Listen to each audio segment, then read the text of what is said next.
Buenos días, hermanos. Es una bendición seguir compartiendo la palabra del Señor.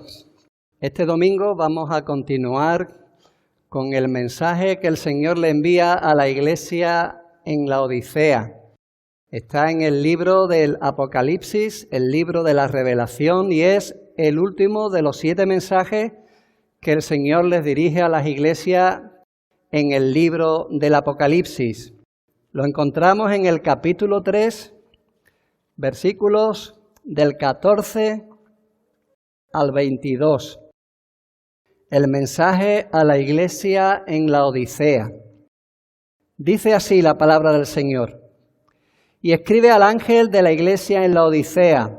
He aquí el Amén, el testigo fiel y verdadero, el principio de la creación de Dios dice esto.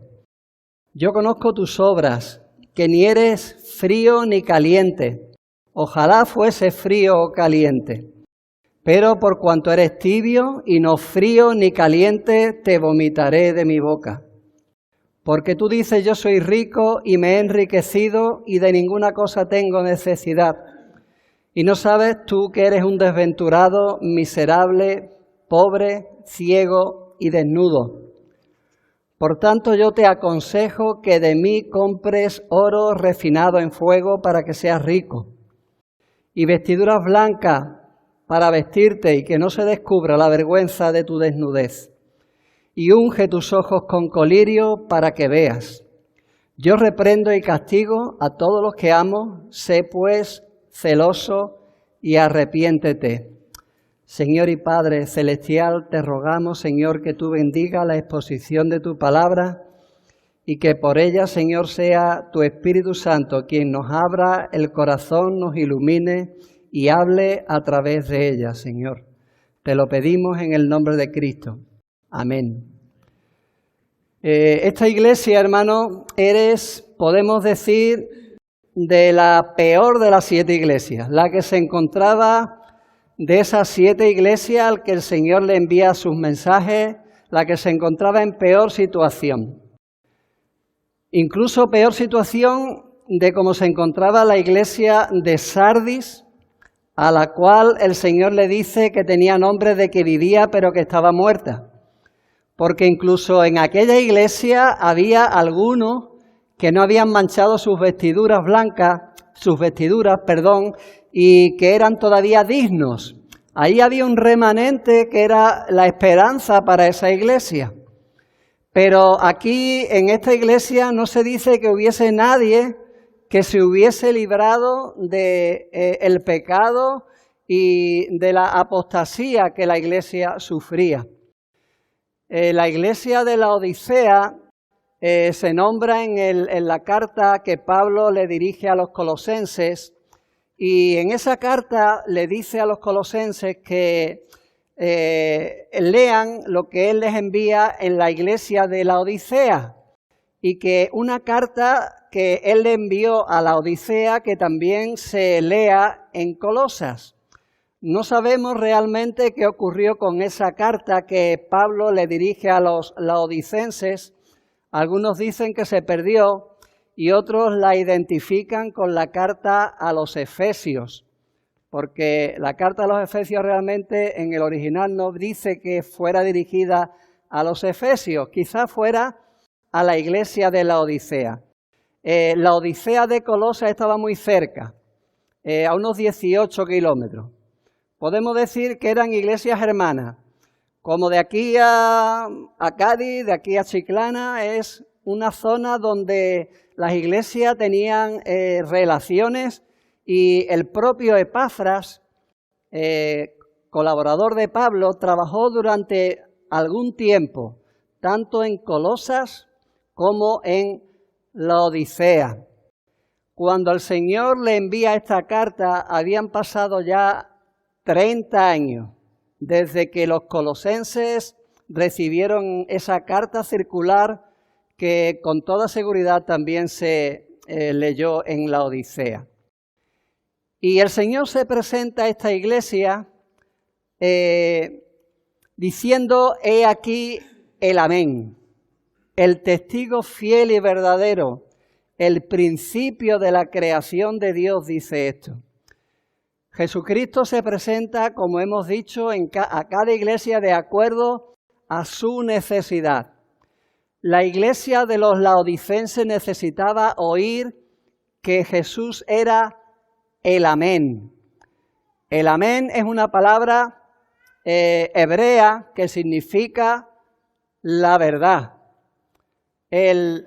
Lo que es cierto, lo que es verdadero, lo que va a suceder. Cuando el Señor en Isaías 65, 16 dice, el que se bendijere en la tierra, en el Dios de la verdad se bendecirá. Y el que jurare en la tierra, por el Dios de la verdad jurará. Aquí la palabra, el Dios de la verdad es el Dios del amén. El Dios que hace cierto lo que Él dice, que lo que Él dice se va a cumplir. Y nos recuerda cuando el Señor decía, de cierto os digo. Ahí el Señor decía, amén, amén. Jesucristo es el amén, en quien se cumple todas las promesas de Dios, el único que puede decir, de cierto os digo, que lo que os he dicho se va a cumplir.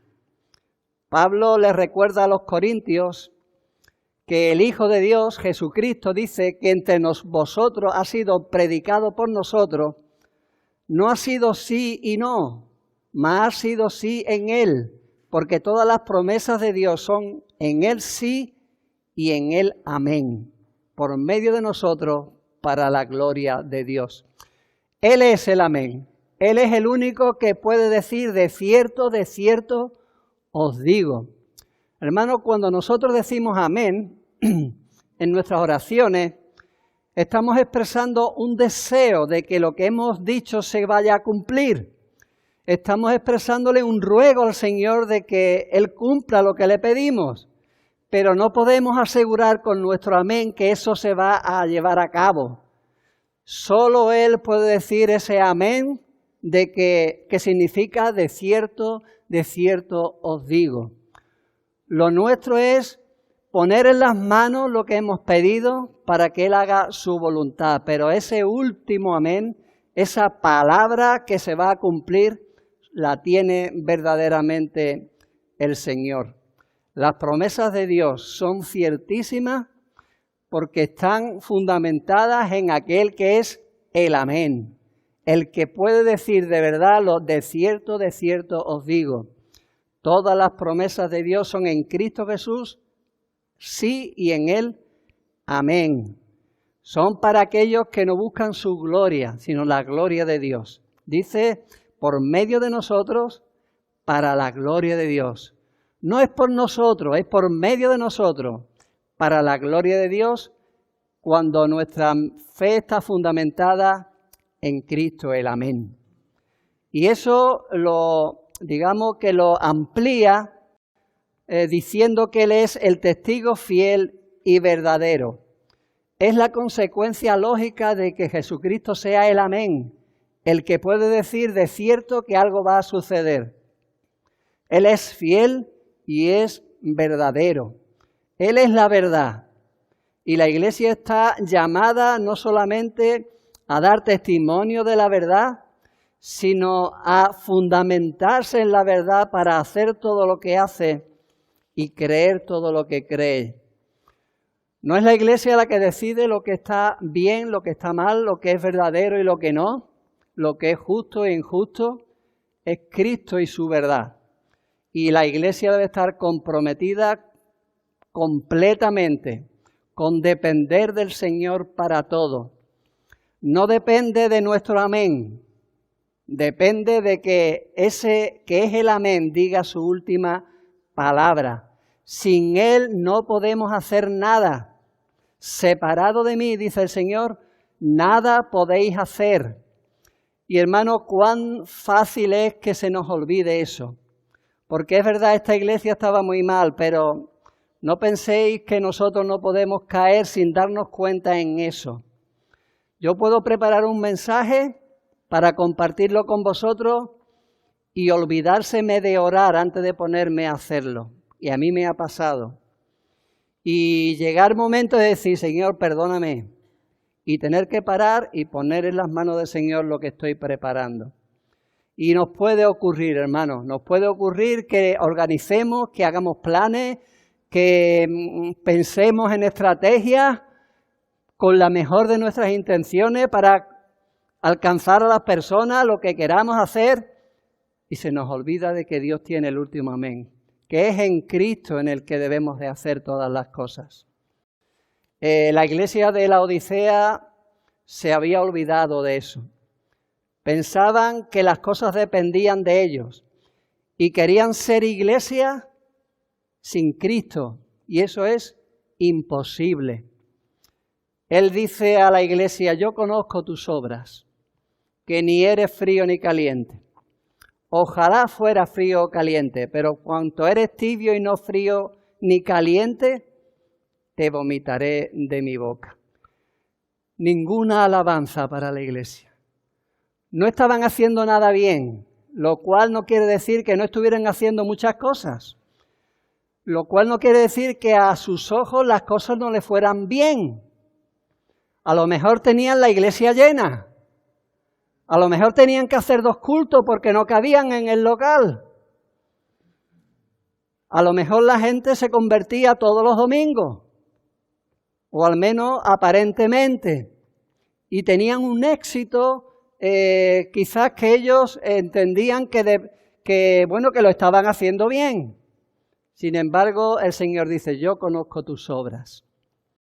Hermanos, las obras son muy importantes. Es verdad que la salvación es por la fe, no es por obra, pero las obras son importantes.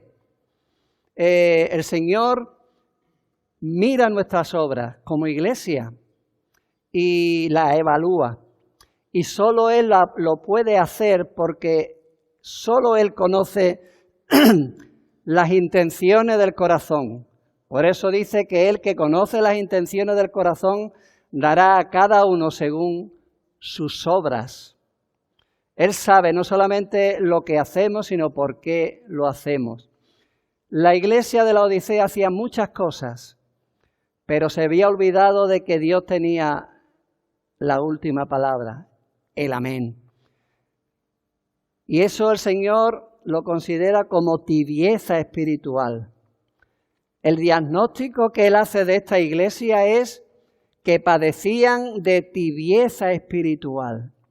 Y es triste, hermano, que el Señor no encuentre nada bueno en lo que hace una iglesia.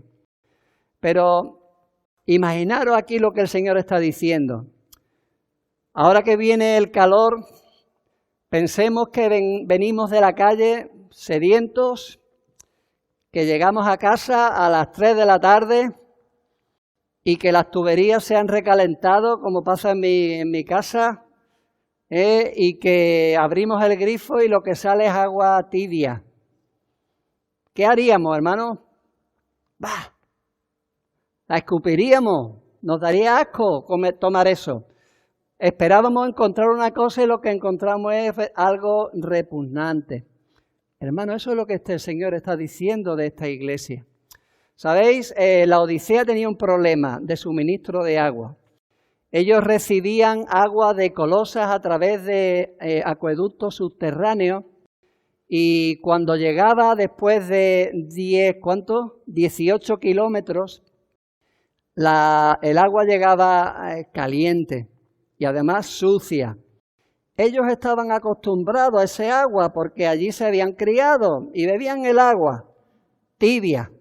Sin embargo, el que venía de fuera y esperaba encontrar ese agua fresca de Colosas, lo que se encontraba era un agua que no se podía beber.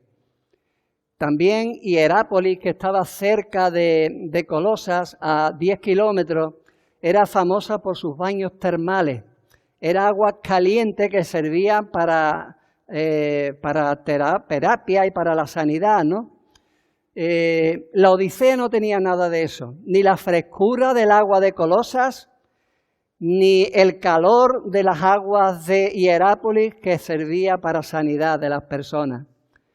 Eran un poco fieles, estaban un poco comprometidos, creían algo de la verdad y lo que es peor, se sentían a gusto en esa tibieza. Pensaban que ni fría ni caliente, lo mejor es el agüita tibia. Pero hermano, cuidado con el agüita tibia, porque aquellos que habéis cocido cangrejos, sabéis lo que hay que hacer para que los cangrejos no suelten las patas, ¿no? Cocerlo poquito a poco. Si lo echas en agua hirviendo, hacen ¡bum! ¿Por qué? Porque se dan cuenta. Sin embargo, la tibieza le hace que sin darse cuenta vayan poco a poco cociéndose y muriendo, igual que con los caracoles. Échalo en agua tibia. Van sacando los cuernos y ahí se quedan, con el cuerpecito fuera y fácilmente comestible. Hermanos, Cristo aborrece la tibieza espiritual.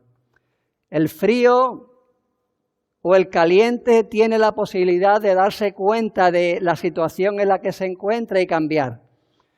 Del frío hace uno así, ¿verdad? Y del calor también. Pero la tibieza es la más peligrosa de las situaciones. ¿De dónde venía la tibieza espiritual? Que ni frío ni caliente.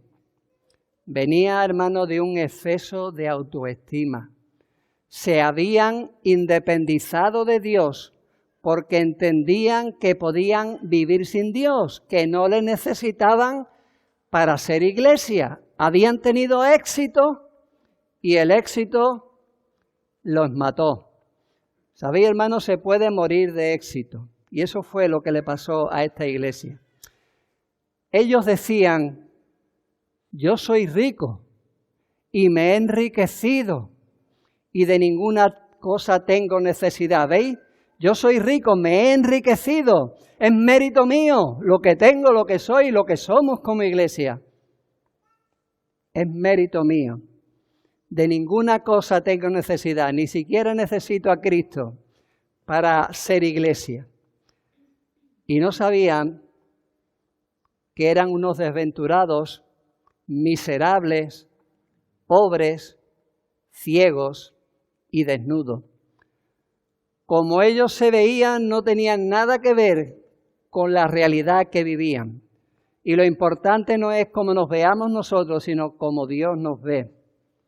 Tú dices, yo soy rico.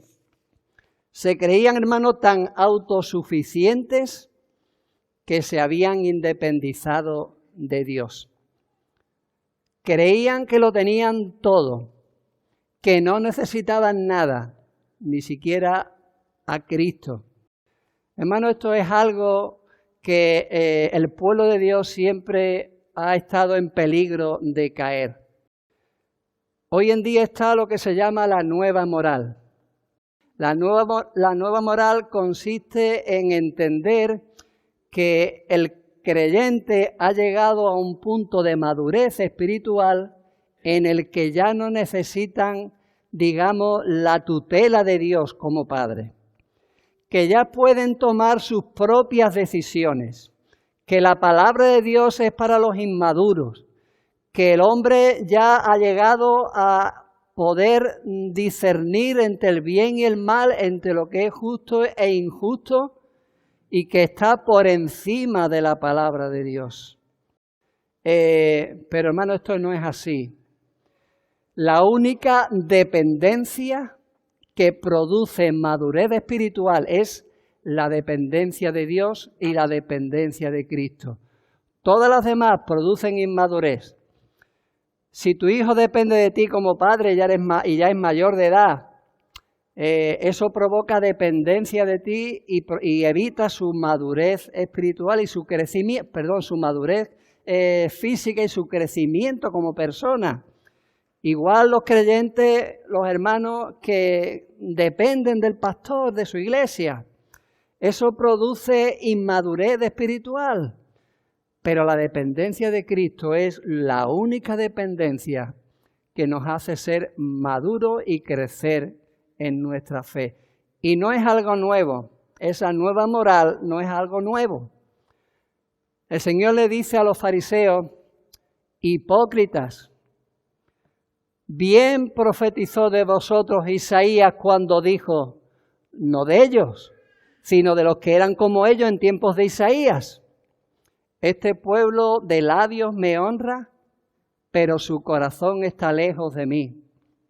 Pues en vano me honran, enseñando como doctrinas mandamientos de hombres.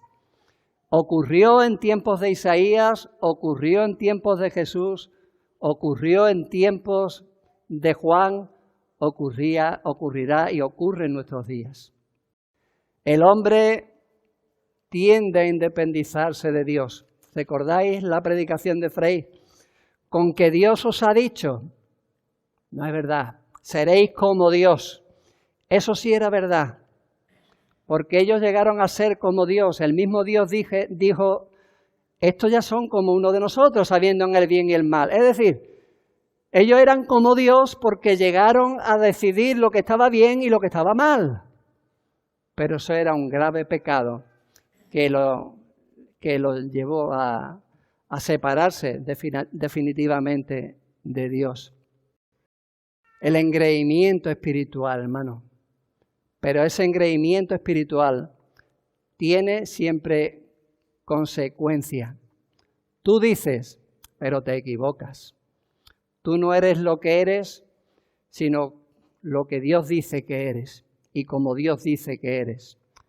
Recuerda, hermano, lo que Pablo le dice a los romanos en Romanos 12:3. Dice pues por la gracia que me es dada, que a cada cual que está entre vosotros, que no tenga más alto concepto de sí que el que debe tener, sino que piense de sí con cordura, conforme a la medida de fe que Dios repartió a cada uno. Realmente tendemos a tener más alto concepto de nosotros de lo que realmente debemos. Y eso es algo que todos podemos caer. Cuidado, hermano, no te lo creas, porque al final es la medida de fe que Dios reparte a cada uno. No es que tú eres muy listo, no es que tengas mucha fe, es que el Señor te ha dado lo que te ha dado por la gracia de Dios. Pablo le pregunta a la iglesia de Corinto, en 1 Corintios 4:7, ¿quién te distingue? Es decir, ¿qué te hace diferente a los demás o mejor que los demás? Dice, ¿o qué tienes que no hayas recibido? Y si lo recibiste, ¿por qué te glorías como si no lo hubieras recibido? Dice, ya estáis saciados, ya estáis ricos, ¿ves? El mismo problema. Sin nosotros reináis, se habían independizado. Y ojalá reinaseis para que nosotros reinásemos también juntamente con vosotros. Habían caído en lo mismo. El apóstol le responde también a los corintios esa pregunta con su propia experiencia. 1 Corintios 15:10. Dice, pero por la gracia de Dios soy lo que soy. Y su gracia no ha sido vana conmigo. Antes he trabajado más que todos vosotros, pero no yo, sino la gracia de Dios conmigo.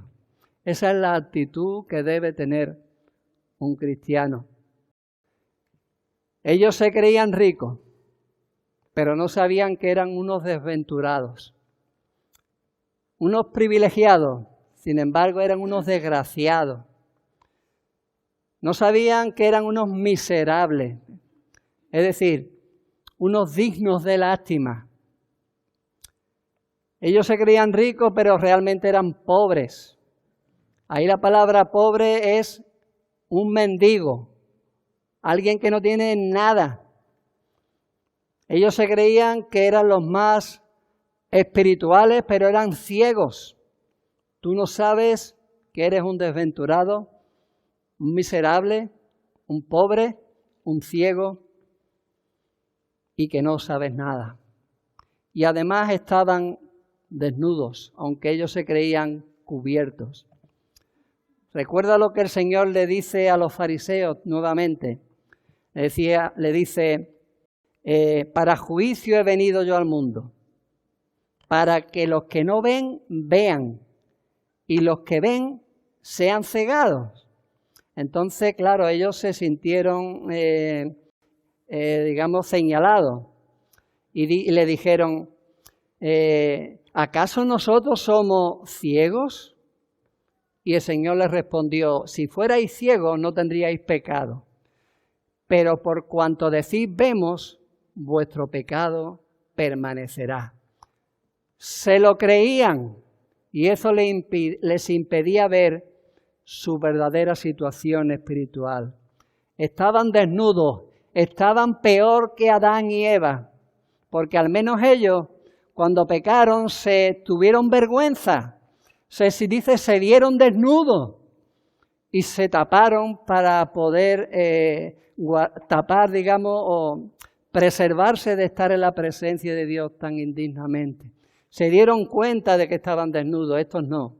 Estos se creían que estaban vestidos, estaban cubiertos con su propia justicia, que para ellos tapaban sus indignidades, pero que delante de Dios, como dice su palabra, todas las cosas están desnudas y abiertas ante los ojos de aquel que debemos dar cuenta. Ese es el diagnóstico de esta iglesia. Ahora viene el remedio.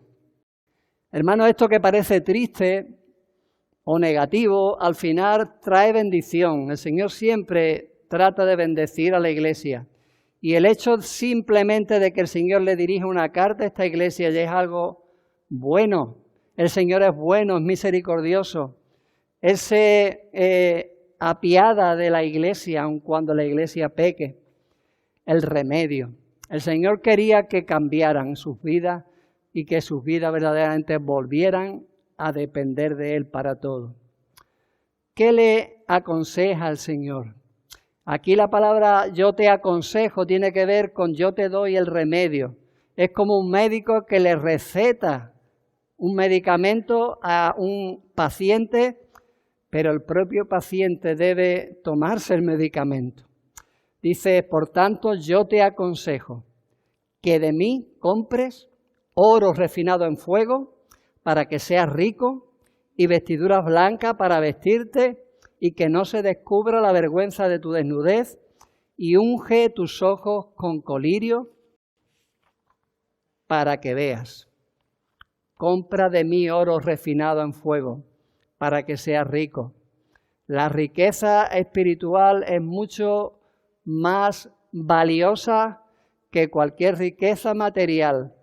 Aquellos que eran unos desgraciados mendigos debían comprar de Dios o de Cristo oro refinado en fuego. Pero no quedamos en que eran unos mendigos. ¿Cómo iban a comprar oro refinado en fuego? Si entendieron eso, lo entendieron bien. No podían, no tenían, no eran por sus propios méritos, no eran por lo que tenían, era por la gracia de Dios. Era precisamente para reconocer que verdaderamente debían ser pobres en espíritu para recibir las riquezas de Dios en Cristo. Y nos recuerda un pasaje del Antiguo Testamento, Isaías 55, en el que el Señor dice a su pueblo, a todos los sedientos venid a las aguas, y los que no tienen dinero, venid, comprad y comed. Venid, comprad sin dinero y sin precio vino y leche. Dice, ¿por qué gastáis el dinero en lo que no es pan y vuestro trabajo en lo que no sacia? Oídme atentamente y comed del bien, y se deleitará vuestra alma con grosura. Inclinad vuestro oído y venid a mí, oíd y vivirá vuestra alma. También les dice que compraran de él vestiduras blancas para vestirse y que no se descubriese la vergüenza de su desnudez. La Odisea era también famosa por su comercio de lana negra y eso le traía muchos beneficios. Probablemente muchos de los laodicenses se vestían con esa lana, la lana negra. El Señor les dice, compra de mí vestiduras blancas para vestirse. Reconoce tu pecado, reconoce que estás desnudo y acógete a la gracia de Dios para que verdaderamente tu pecado sea cubierto. También era famosa por el colirio. El colirio era un medicamento que servía para ungir los ojos y que las infecciones de los ojos pues se curaran. Nosotros no tenemos que traducir la palabra colirio, que aquí aparece en griego, porque sabemos lo que es un colirio. Por eso el Señor le dice, unge tus ojos con colirio. De mí, mi colirio, para que veas. Solo Cristo, hermanos, podía darle la verdadera riqueza espiritual, cubrirles con la sangre de su perdón y devolverle la visión espiritual que ellos creían tener, pero que realmente no tenían. Sigue diciendo, yo reprendo y castigo a todos los que amo. Sé pues celoso y arrepiéntete. Hermano, la gracia de Dios te lleva al arrepentimiento. La gracia de Dios te lleva a mostrarte tu pecado. ¿Por qué? Porque Él nos ama. No es un Padre del que nos podamos independizar. Yo ya no tengo autoridad para castigar a mi hijo. Le puedo reprender y estoy en mi obligación de hacerlo, exhortarle, aconsejarle, pero nunca disciplinarle. Sin embargo, hermanos, el Señor lo hace con su iglesia. El Señor nos dice que estamos dependiendo de Él para todo. Él sigue siendo nuestro Padre y lo seguirá haciendo. ¿Y qué padre no reprende a aquel hijo que ama? Como dice la palabra. ¿A qué hijo no reprende un padre a quien ama? El Señor reprende a quien ama y azota al que tiene por hijo. Hermano, esa tibieza espiritual debía ser reprendida y debía ser señalada, pero ellos debían recuperar ese celo santo del Señor y arrepentirse. La tibieza se corrige con celo santo de Dios, celo por el Señor. Y la vanagloria, la autosuficiencia se corrige con el arrepentimiento. Es un pecado. Son palabras de reprensión y de castigo a una iglesia que a pesar de cómo estaba, de tan mal como estaba, Dios seguía amándola. Hermanos, no creo que nuestra iglesia esté peor, ni siquiera igual, pero con nuestras, digamos, imperfecciones, con nuestros pecados, el Señor quiere seguir exhortando a la iglesia para que cambie lo que tenga que cambiar, pero también para que sepa que le sigue amando a pesar de cómo somos. Y la reprensión y el castigo era la prueba de que el Señor les amaba y que le consideraba todavía sus hijos. Había esperanza para esa iglesia. Sigue diciendo, esto es parte del consejo del Señor. He aquí yo estoy a la puerta y llamo. Si alguno oye mi voz y abre la puerta, entraré a él y cenaré con él y él conmigo. Hermano, este versículo se ha usado como una invitación para el incrédulo. Normalmente se usa para eso.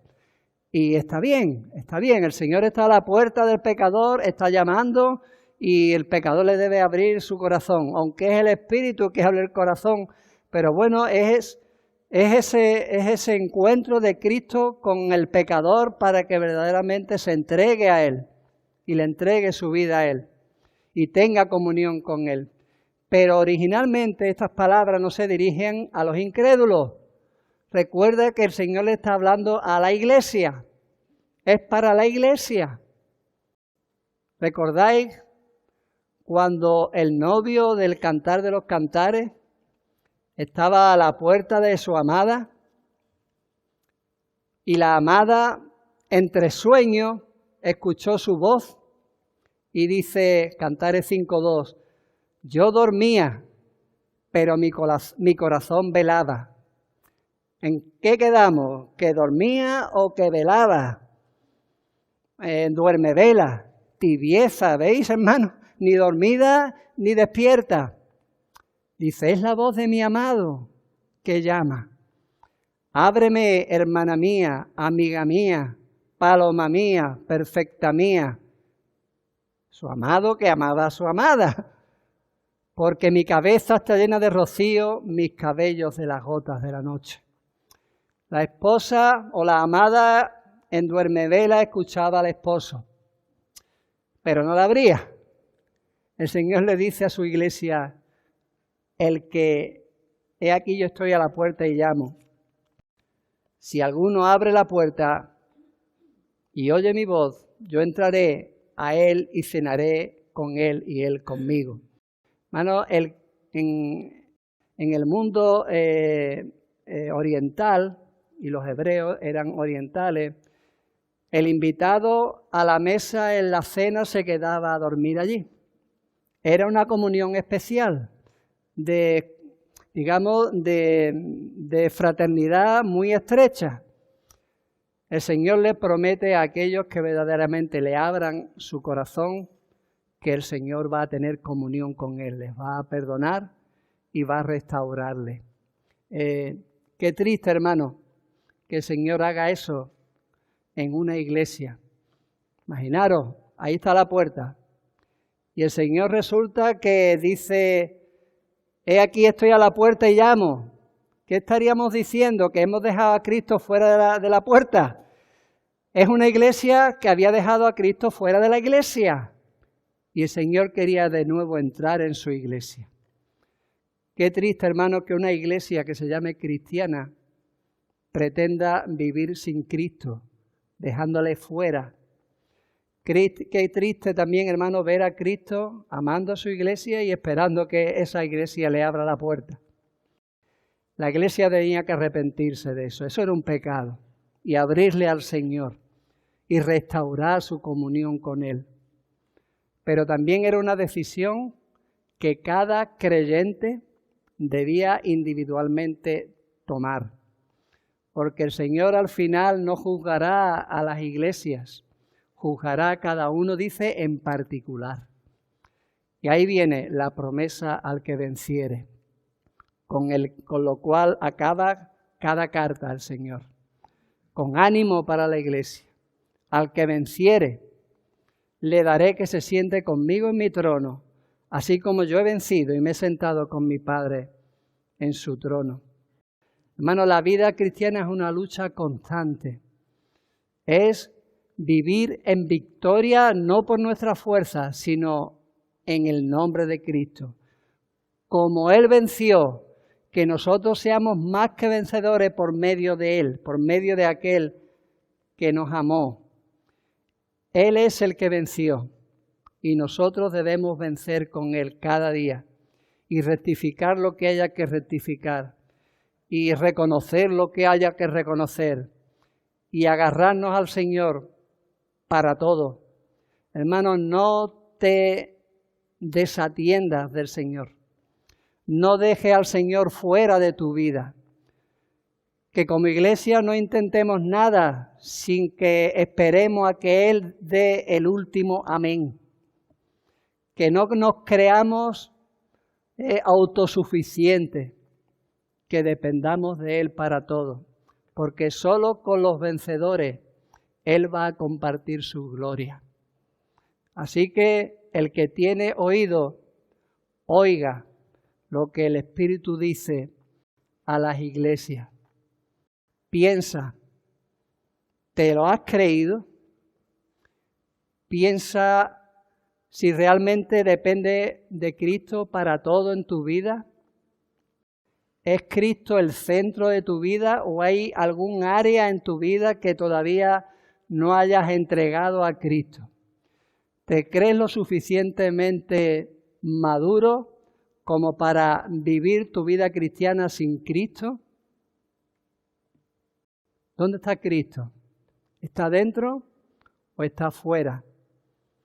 ¿O eres un poco fiel? ¿Estás un poco comprometido? ¿Crees un poco de la palabra? Pero no lo crees todo.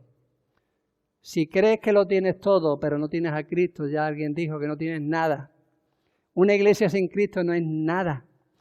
Todo lo que debemos planificar, lo que tenemos que hacer, nuestras decisiones, debe ser fundamentadas en la palabra de Dios. Lo que creemos debe estar informado por la palabra de Dios y depender de Cristo para todo. Escucha a Cristo llamando a tu puerta. Los incrédulos, aquellos que nos ven, que nos oyen. El Señor dice, aquí yo estoy a la puerta y llamo. Si alguno oye mi voz y abre la puerta, yo entraré a Él y cenaré con Él y Él conmigo. Y Él está a la puerta, pero cuidado, Él no va a estar ahí para siempre. Pablo le dice a los romanos, en Romanos 2:4, ¿menosprecias la riqueza de su benignidad, paciencia y longanimidad, ignorando que su benignidad te guía al arrepentimiento? Cuidado con abusar de la paciencia de Dios. Os lo he dicho muchas veces porque la palabra de Dios lo repite también muchas veces. Porque ¿sabéis qué le pasó a la amada del Cantar de los Cantares? Le pasó que cuando abrió la puerta, el esposo ya no estaba. Y ella clamaba esa frase tan trágica y famosa del cantar que decía, lo busqué y no lo hallé. Espero que esa no sea una realidad en tu vida y que cuando abras la puerta al Señor sea demasiado tarde. Que el Señor nos bendiga. Amén. Bendito Padre Santo, te damos gracias, Señor, por tu palabra. Gracias, Señor, por estos mensajes que nos recuerdan, Señor, nuestra dependencia de ti para todo. Señor, ten misericordia de esta iglesia en aquello en que te hemos podido fallar, Padre. También, Señor, ayúdanos a retener lo que tenemos para poder servirte con esos recursos que tú nos has dado, Padre. Ten misericordia de aquellos que son tibios, Padre. Ayúdanos, Señor, y líbranos de caer en ese pecado. Que tengamos ese celo santo por ti y por tus cosas, Señor. Y que vivamos, Señor, como creyentes, como cristianos, en dependencia de Cristo para todo. Y también, Señor, ten misericordia de aquellos que todavía no te han abierto, Señor, la puerta de su corazón y que no has entrado en sus vidas. Para que verdaderamente, Señor, tu Espíritu en esta mañana le abra, Señor, sus corazones para que, habiendo estado atentos a las Escrituras, tú los convenzas de pecado, Padre, y disfruten de esa nueva vida en Cristo que nosotros disfrutamos. Te damos gracias por Él que es en ti sí y en Él amén. Amén en el nombre de nuestro Señor Jesucristo. Amén, hermano.